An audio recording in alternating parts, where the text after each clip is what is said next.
Good morning, y'all. Southside here at Maine. Southside watching from home. I figured we should learn some new way to greet one another as we are a little distanced. So I thought maybe this morning, why don't we try some careful shouting? Because we shouldn't shout too loud, but just muffled shouting. So call people by name and wave at them across the room. And we'll all wave at you at home. If you're at home, wave at us. If your neighbors see you waving at the TV, they'll think you're crazy, but that's all right. So look at that. That's good.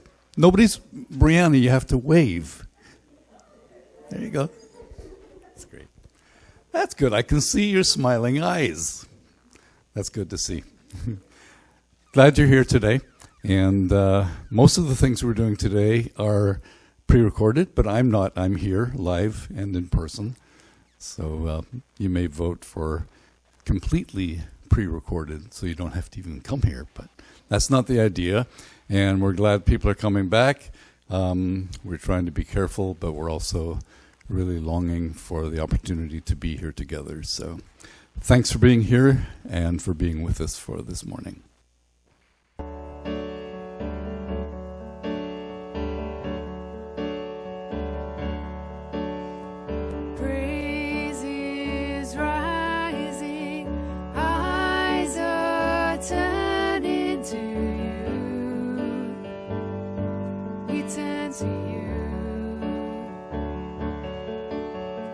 Hope is stirring, hearts are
stop the Lord Almighty?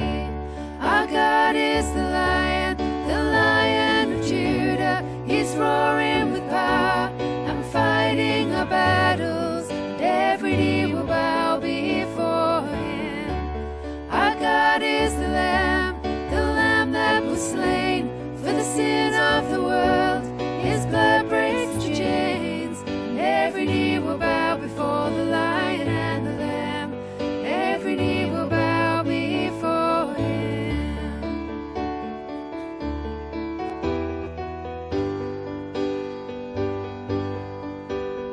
So open up the gates, make way before the King of Kings. The God who comes to save is here to set the captives free. For who can stop the Lord Almighty? Our God is the Lion of Judah. He's roaring with power and fighting our battles, and every knee will bow before him. Our God is the Lamb that was slain for the sins of the world. His blood breaks the chains, and every knee will bow before the Lion and the Lamb. Every knee will bow before him.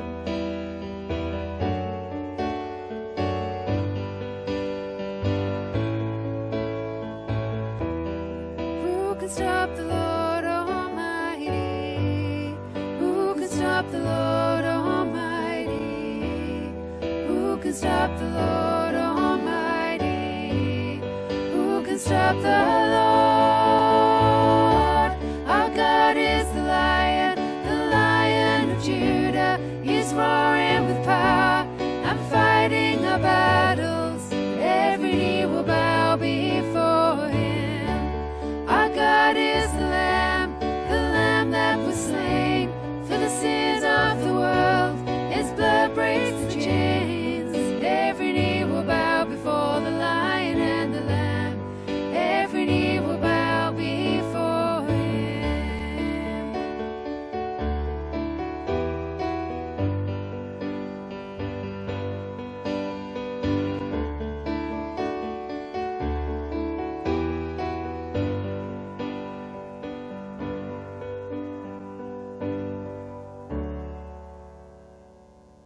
Hi, Southside. It's Miss Debbie. I'm here today, and I want to continue talking to you about Esther and her nation, the Jews.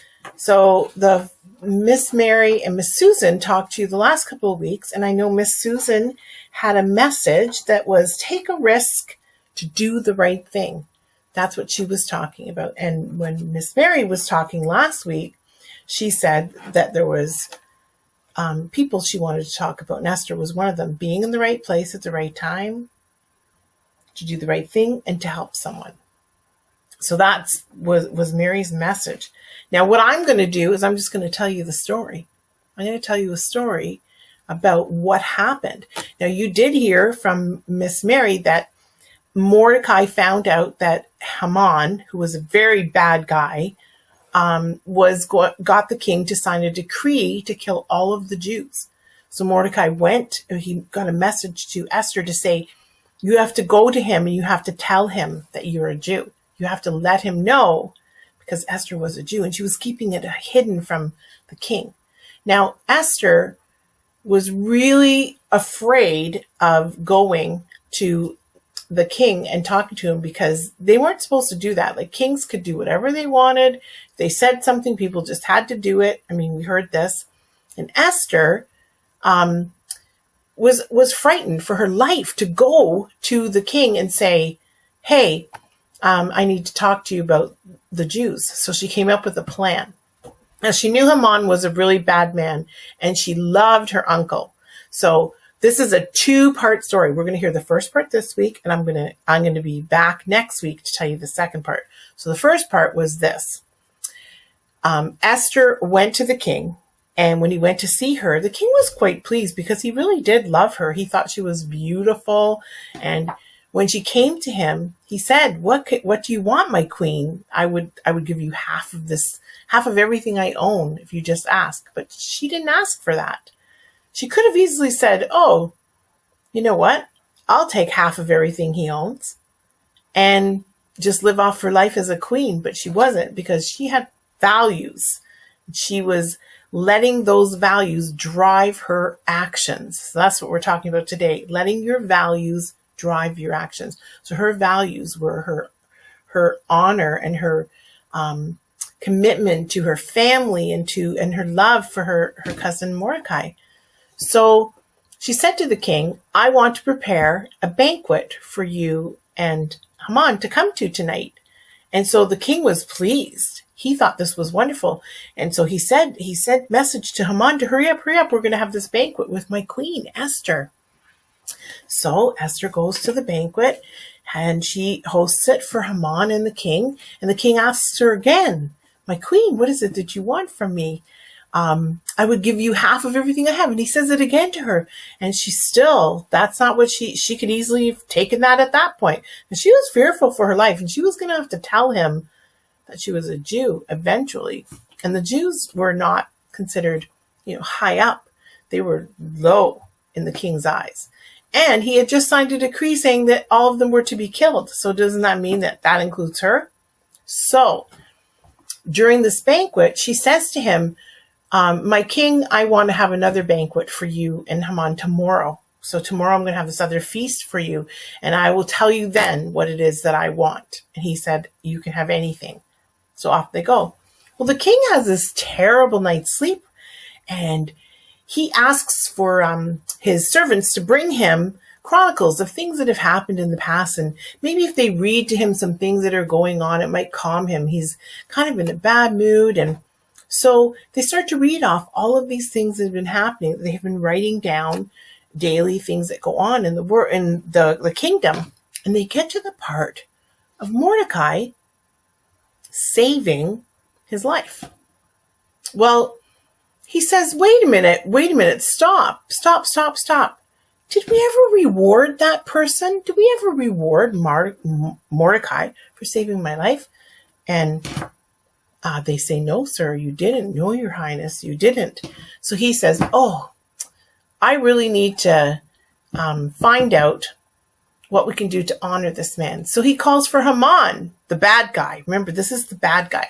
So Haman goes to see the king, and the king says to him, Haman, what would you do to honor somebody that was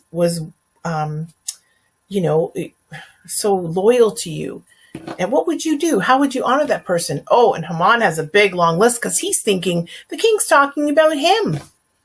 So he tells him all the things that he would do for Mordecai. Now, unknowing, the king doesn't know this, but Haman wants to ask the king to let him kill Mordecai because Haman hates him. Mordecai refuses to bow to Haman. When Haman rides through the kingdom, all the people bow down to him. And Mordecai says, I'm not bowing down to you. Doesn't tell him that. He just doesn't. He looks the other way. And Haman hates him. So he wants to have him killed. So he's there. He wants to ask the king to let him kill him. And the king is there to find out how he could honor Mordecai, to thank him for saving his life when those two guards were plotting against him. So he tells Mordecai, I would give him the fanciest robes, and I would let him wear your crown, and I would let him ride through the kingdom, and I would let everybody know how much I honor this person. So then the king says, okay, Haman, then that's going to this man Mordecai. I want him to have all that you have just said. So Haman is, oh no, this is the man he was just about to ask the king to kill. And it didn't happen. So in the background, we have Esther planning this banquet where she's just about to, tell the king that she's a Jew and ask him to spare all of the people. And then we have Haman, who's coming there because he wants to try and have Mordecai killed, who is Esther's wonderful uncle, who she thinks of as her father because he's raised her and taken care of her. So we have all of this going on. And now Haman does not get his way with Mordecai. He cannot have him killed now. His plan is gone, foiled, over, done. So Esther helped to foil the plan of the two guards who were trying to kill the king. And then Mordecai, by getting Esther to plan this banquet, has had Haman riding through the town and getting ignored by Mordecai. And then he comes to the king wanting to have him killed, and it just does not happen. So Haman is still in big trouble, still yet to be in big trouble, because banquet number 2 is that night. But we're going to talk about that banquet next week. But I just wanted you guys to think about for a moment how values drive our actions. So because Esther was a person who had high morals and love and loyal, and she was, considered her family so important and her people, she was a wonderful queen. So she did not decide, I could be rich, I could be happy, I could just forget about all those people and just have half of this kingdom, it would belong to me. Instead, she said, no, I've got to do something. So she developed her plans to help her people and to save her uncle. She doesn't know that Haman was going to have him killed. She doesn't even know that part of the story, but she knows that she needs to save her people. And Mordecai is her people, and she is also a Jew. So I wonder what's going to happen.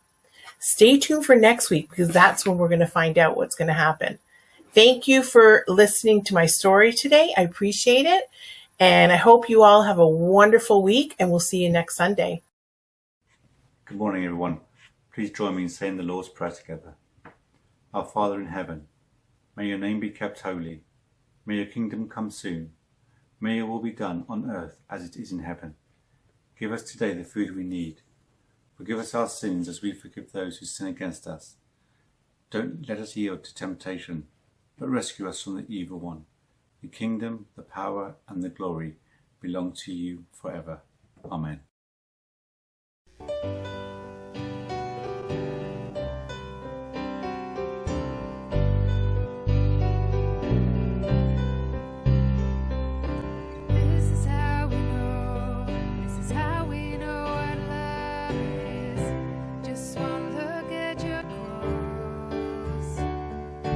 This is where we see how love works. You surrendered your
get some sense of how long this pandemic has been when we see people who have all of a sudden become very mature and grown up and gotten taller.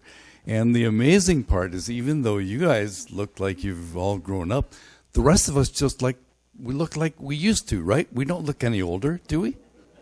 We don't look older, do we? Good answer.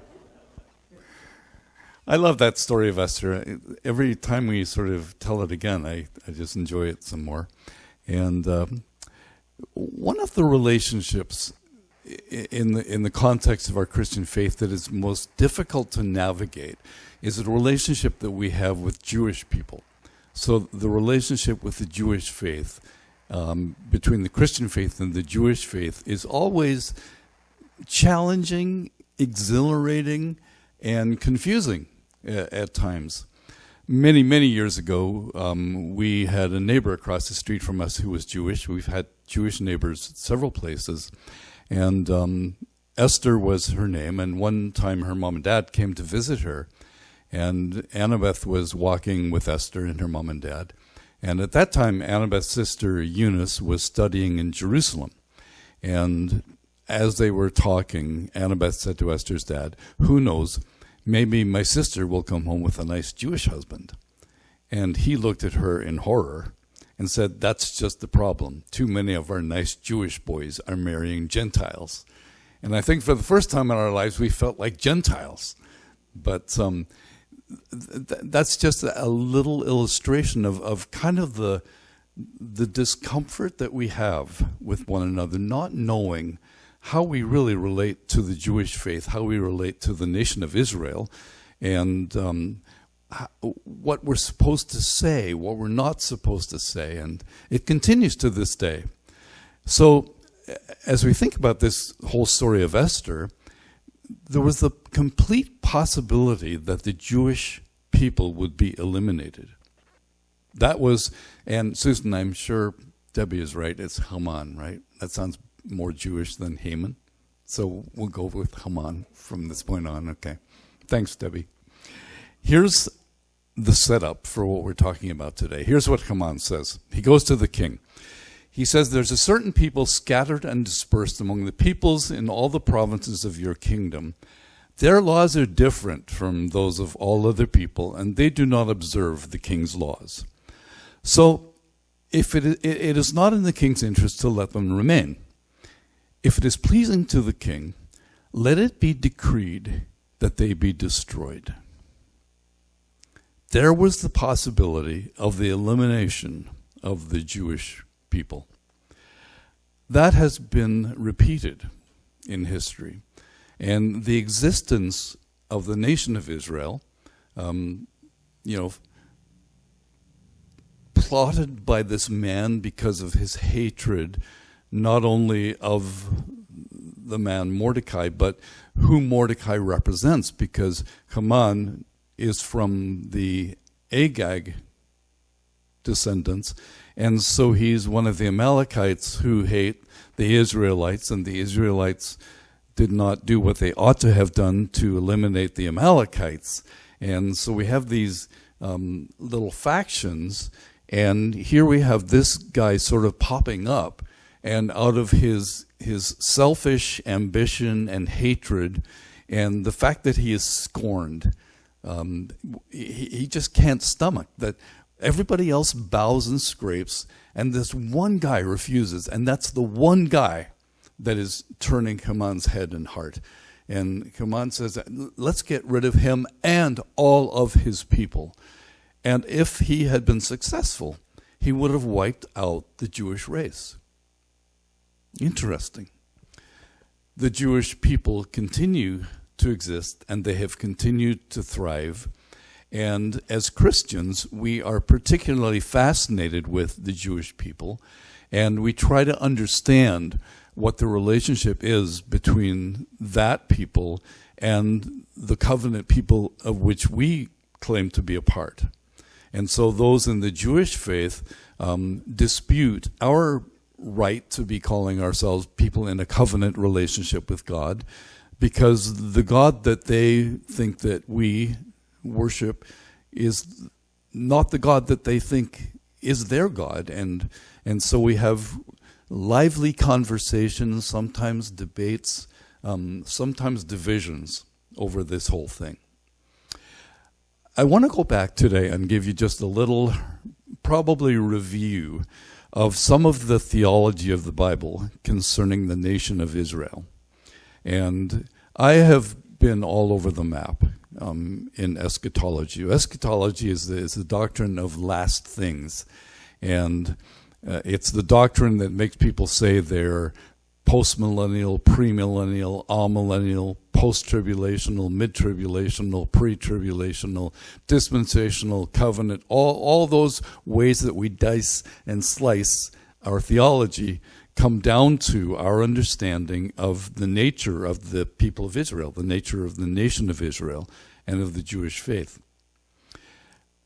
In many ways, I think I've stayed with and maybe returned to my dispensational roots. So I'll just sort of show my cards here a little bit this morning, because there's some things about dispensationalism that I can't get away from. Now, dispensationalism is not a very popular view. It is a popular view probably more in the Pentecostal movement and in some of the forms of evangelicalism that we were raised in. Some of you will remember Tony Campolo, not remember him, but know who he is and was. And for some reason, there were, I think, 3 events in a row that I was with Tony Campolo. And one of them was here in Toronto. I can't remember where the others were. And he went to the same college as I did. So that was, at that point, Philadelphia School of the Bible, which is the hotbed of dispensationalism.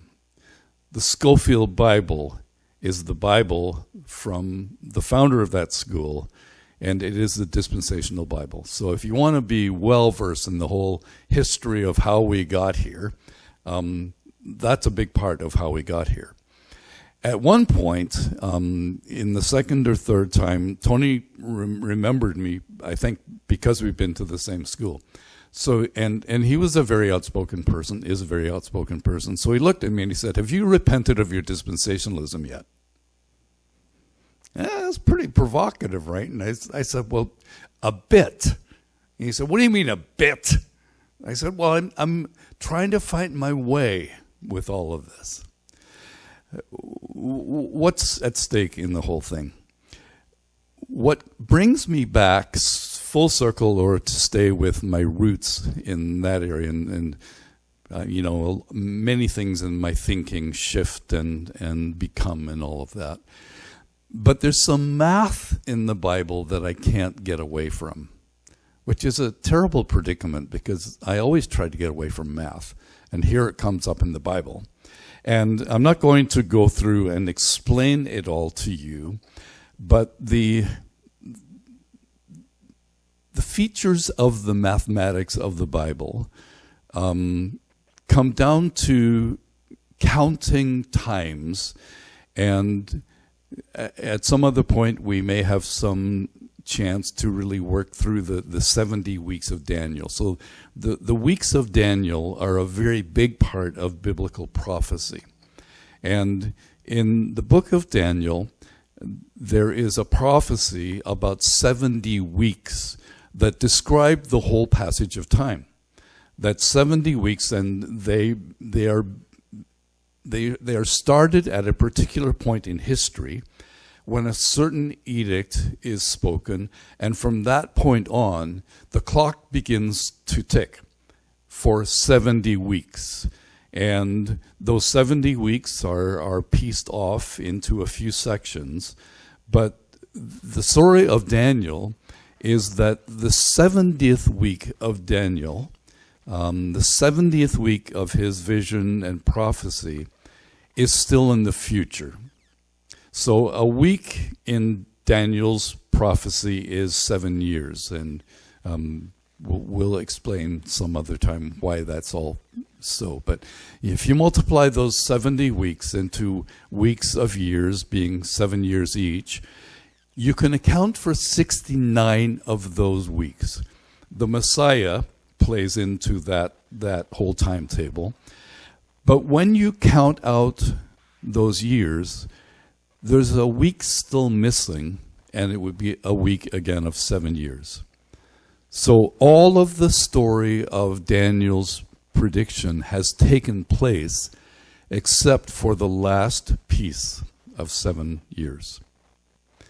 If that were the only time we encountered that, I might have been able to accommodate it somehow into how I understand the whole unfolding of the future.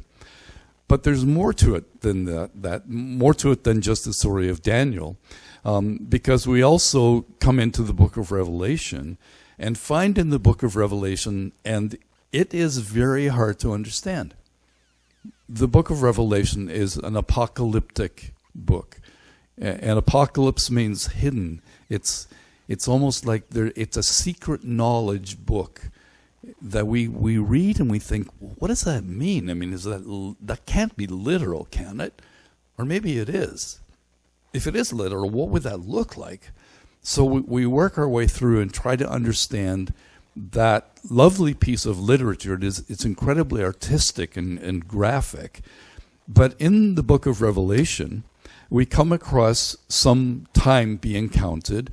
There's the identification of a period of time of 42 months. And you think, well, is 42 months a figure of something? Is that an image of something? Is it a symbol of something? Well, it doesn't seem to be, because even though many other things are clearly symbolic or just apocalyptic, why that number? It's not a special number, we would think. And if that wasn't enough, when we read more in Revelation, not only is there the identification of 42 months as a period of time during which certain things, clear and unclear, will happen, but we're told that there is a period of time of 1,260 days. Now, students, how many months are in 1,260 days? Quick. Don't tell me you don't know. How many?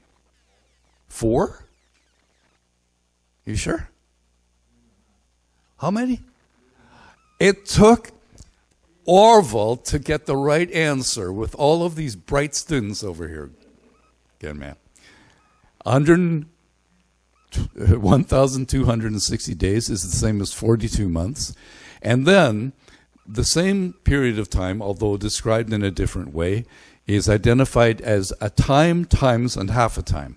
What might that be? When you go at time, well, that seems 1. Times is at least 2, and half a times is half. How many years would a time, times, and half a time be? 3.5, right? I'm sorry to be doing so much math in church. 3.5 years is how many days? 1,260. How many months? 42. All right. So you see where I'm going. There's a period of time that is identified, counted differently, but it seems to be a particular period of time during which events take place. There's also the clear description in the book of Revelation of a period of time that is 7 years. So that brings us back to the beginning and Daniel's prophecy, which was a prophecy of 70 weeks of 7 years, if we accept that, and get all the way around to a period of time that is a period of time called 7 years. That's what we now call the tribulation period. So the question of whether you're a pre-tribulationist, a mid-tribulationist, a post-tribulationist has to do with when Jesus comes back, and will he come back before that last 7 years, in the middle of that last 7 years, or at the end of that last 7 years? We could complicate it even further by saying, and then there's a period of 1,000 years. Now, 1,000 could easily be considered as just a symbolic use of a number, because 1,000 comes back to the Bible where we're told a day is as 1,000 years as a day, and we might be able to sort of pass that off and say, for some other time, we actually will pass it off. But again, it's a period of time that we're thinking, okay, is that on the calendar? But back to this whole set of constructions, there is a period of time of 7 years, and if we sort of divide that up, it seems to be divided into two parts. So there's a period of 3.5 years and a second period of 3.5 years that the prophecies of the Bible seem to identify as particular times in the future, and it is called the times of Jacob's trouble in the prophecies. The time of Jacob's trouble. Jacob is Israel. It's a reference to the nation of Israel. And in Bible prophecy, it appears as though there is something that is on the calendar that has to do with the prophecy of Israel's history, culminating in the last week that hasn't taken place yet, that is the tribulation period, that is the time of Jacob's trouble. All of that to bring us back to the question, what is our relationship with Israel? And what is our understanding of Israel? One fairly prevalent view is that when Christ came, he came to fulfill the law entirely, and there is only one version of the way God is moving the future forward, and it is the version of Christ presenting himself to both Jew and Gentile as the Savior of the world. So all of the distinctions that we might have had before, and we might have thought about God's covenant people, the church, we would identify ourselves, and God's covenant people of Israel that used to have two different identities, they now merge into one, and there's only one new person. That's the theology of the New Testament. In Christ, there's neither Jew nor Greek. There's neither Jew nor Gentile, male nor female, bond or free, right? But as I say, the thing that keeps sort of wandering around in the back of my head is the dispensational view that there is still something that has to take place for God to finish off his relationship with the nation of Israel. That it's not just as simple as are they or are they not, sort of grouped in with the new covenant people. So I'm suggesting that the Bible seems to indicate that there is yet business that has to do with Israel, that it has not been folded into God's eternal purpose totally, because God still has something that he is interested in doing with the nation of Israel. That's why some parts of the evangelical faith are fascinated with Israel. That's why some politics in the United States, for example, are enmeshed in the view that America has of Israel. That's why questions are asked about how presidents are going to relate to the nation of Israel. It's how we understand what the world's view is of the capital of Israel being Jerusalem as opposed to Tel Aviv. It's how we sort through how we understand the use of the city of Jerusalem and the fact that it is the sort of the home base of three peoples of faith, of Islam, Judaism, and Christianity. It brings the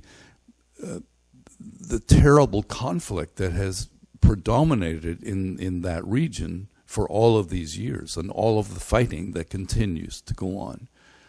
It brings us to questions about the actual possession of the land. I remember being on an airplane sitting beside a person who lived on the Gaza Strip.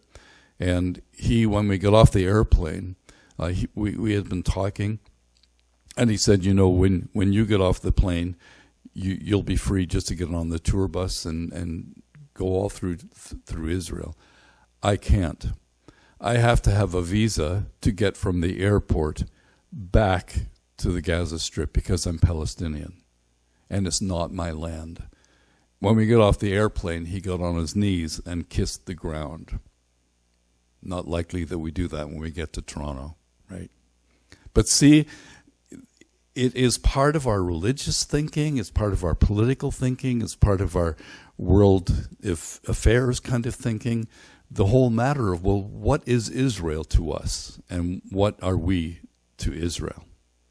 So we'll go all the way back just for a moment today to how it all started.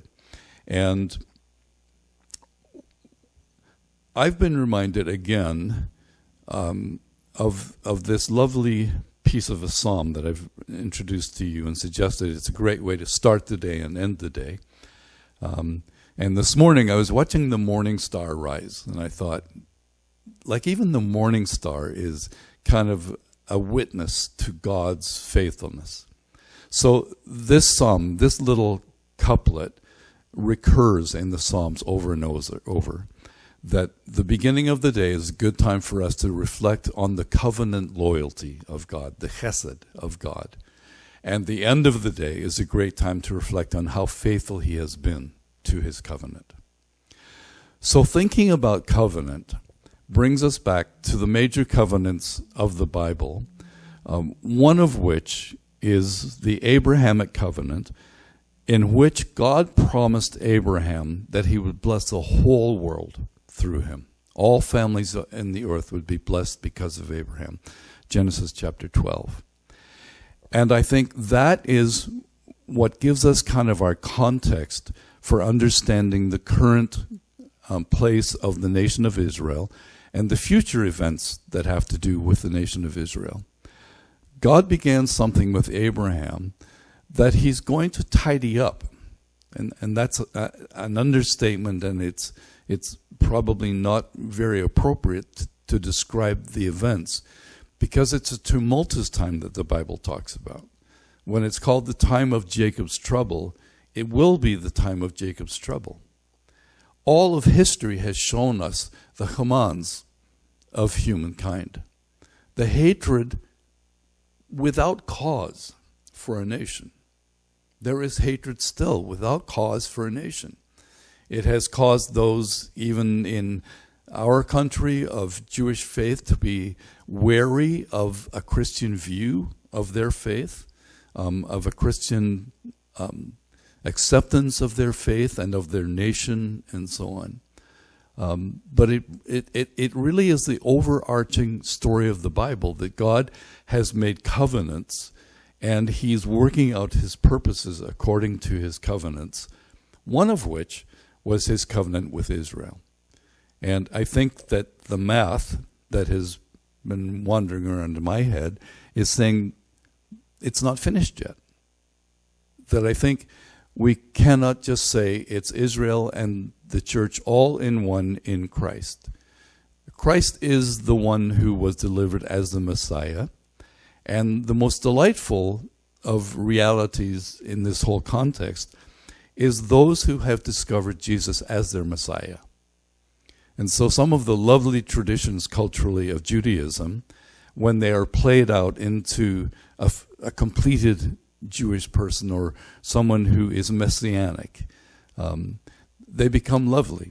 So that their understanding of the Lord's table, for example, in the context of Passover, is just full and vibrant. And many of those traditions we watch and admire.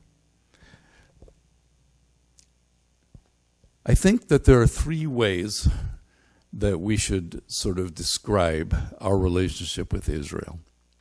And in saying that, I'll just sort of tidy this up and come back to this notion of God as a covenant keeper. The first is, there was actually, while I was in school, there's an organization called the Friends of Israel, which was made up of completed Jews or Messianic Jews, whatever you like, people of the Jewish faith who found Jesus as their Messiah and who would then spend their time trying to reach their fellow Jewish folks with the message of Jesus as the Messiah. Our relationship to Israel, I think, should be properly said, we are friends of Israel.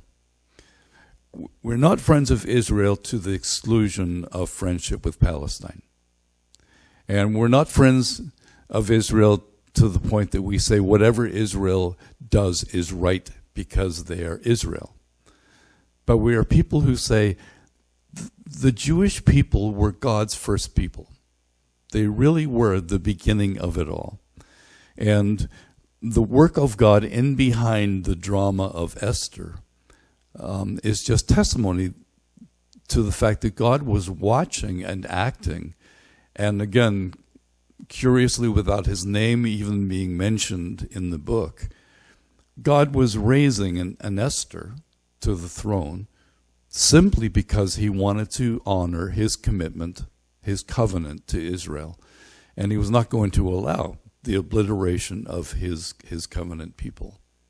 So we are friends of Israel in the large-hearted, best way that we can imagine. That when we find someone who is of the Jewish faith, there's a particular interest in our minds and in our hearts because of that fact. The second thing is that we do believe in a future for Israel. We don't feel as though it has been merged into something completely, but that there is a future for Israel. And because there is a future for Israel, I think there's an appropriate focus on Israel. Back in the 70s, lots and lots of Christian conferences and seminars and workshops were all about that. And we've sort of let that slide a bit. But if we're to understand what is going on in our world, looking to Israel is a good place to start. I received the Jerusalem Post, and I understand its perspective, I understand its politics, but I do that because I think as Israel goes and as the world views Israel, so goes the future of our world.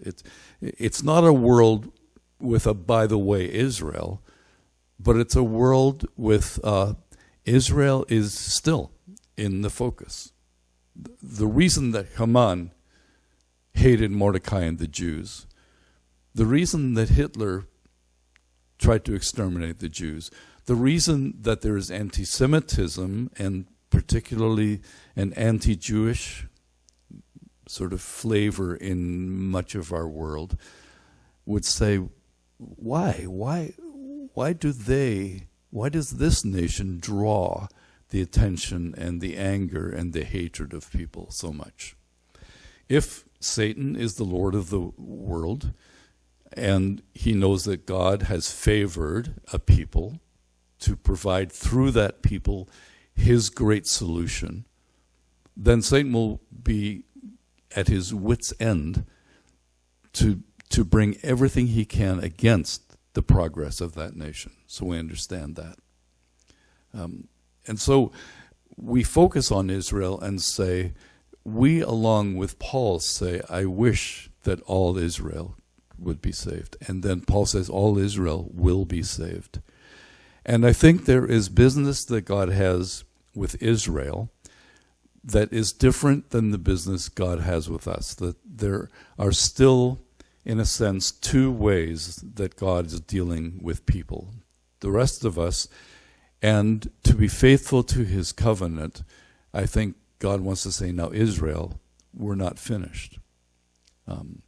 I think there is a provision for Israel that God will bring in the context of the tribulation period. So it's not a happy reality, but it is a merciful reality that God is saying, still Israel, there is between us some business to be finished. The 7 years of the tribulation are difficult years, and much of the effect of the tribulation period will be the impact that it has on Israel. And so we focus on that and wonder about it. 69 weeks have come and gone. The 70th week has yet to come. And Israel looms large. And we declare our friendship with that nation, our appreciation of that nation in a fair-handed way, asking them to be responsible world citizens, to be loving people, to allow others to be their fellow citizens as well, to live on their land as well. Not to say you can't go there, but to say we are people of the Judeo-Christian faith, right? We came out of what God promised to Abraham in the Abrahamic covenant. As we conclude, just this whole idea of covenant, again, is a delightful understanding. When I conduct weddings, I usually come to the point of talking about the rings that people are giving each other. And I'll say, these rings are the sign of your marriage covenant. And then I'll say, covenant's not a word we use very often. But I'll try to explain what we understand by covenant. And covenant is one of the most beautiful human words for us to employ. It means that there's something we've committed ourselves to. There's something that is deeply held. As Deb said, it's part of our values. And God has chosen to be known by us as someone who makes covenants. And that's where the psalm comes up again and again, and we say, in the morning, we're going to celebrate his covenant loyalty, his chesed loyalty. And we realize that the more we can, sort of stand on that loyalty, the more beautiful our lives are. To know every single morning that God is in covenant with us. And you know the whole story of in the old covenant. He never, ever broke his covenant with his people. As faithless as they were and as faithless as we are, God would remind them and us that he has never, ever, ever broken his covenant. So in the middle of the story of Esther, they might have said, where's God? Has God broken his covenant to allow a villain to come and obliterate his people? God had not forgotten his covenant. They couldn't see him behind the scenes. God is in covenant with us.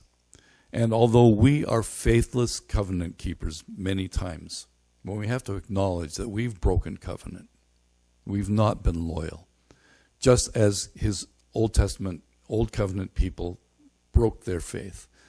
We do too. But even in the middle of our breach of covenant, God is still a covenant keeper. Even when we wonder whether God is even paying attention, he's still a covenant keeper.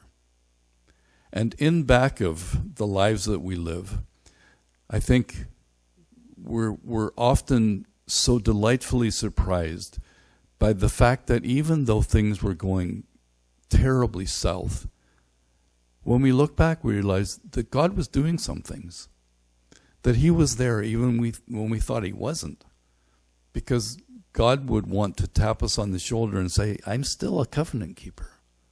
I'm still faithful to you. I'm still your father. I'm still Abba. No matter where you are, no matter how hard it is, no matter how bad you're being, I will not be. I will not be absent. I will always be behind the scenes. And when the story of you is told, there will be the ability to discern that God was in a covenant with you, and he was keeping you, and he was working in you and for you and through you.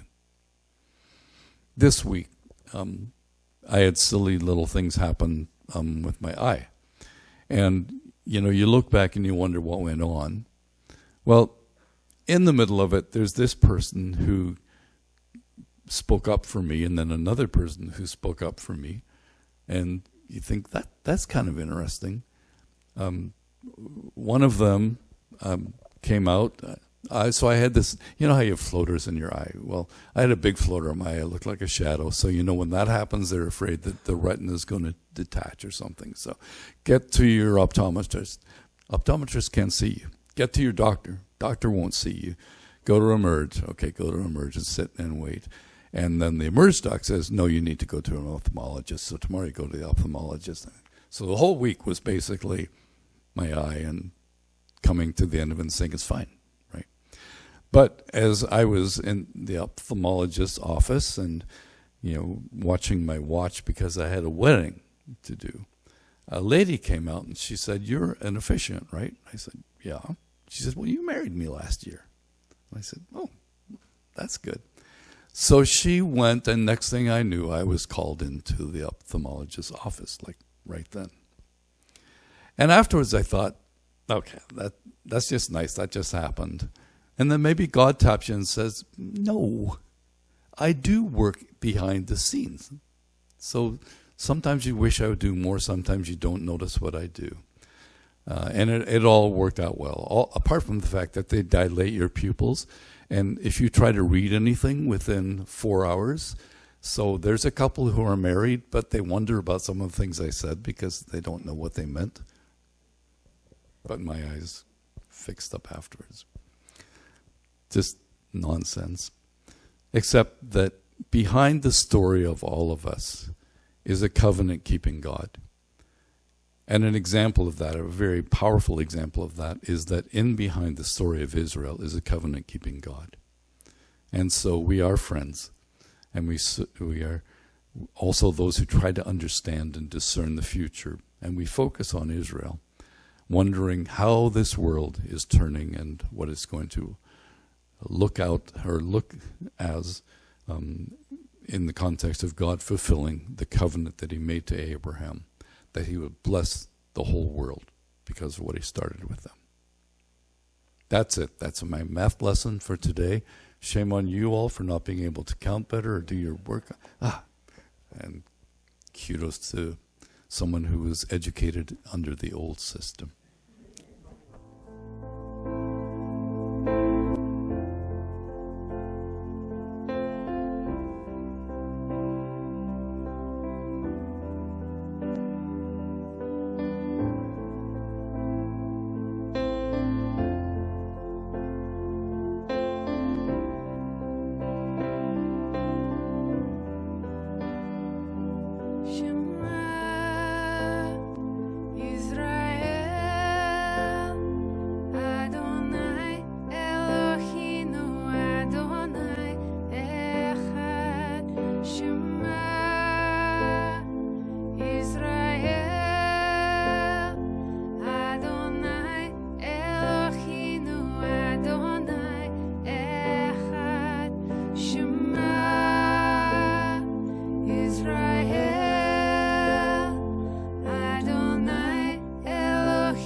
Remember that song from the Shema series? Beautiful song. Shema Yisrael. The Lord is our God. The Lord is one. Hear, O Israel. We, with Israel, listen to the fact that the Lord is God and the Lord is one. Let's celebrate his covenant loyalty in the morning, his faithfulness at night, and watch for how he is being loyal to his covenant this week.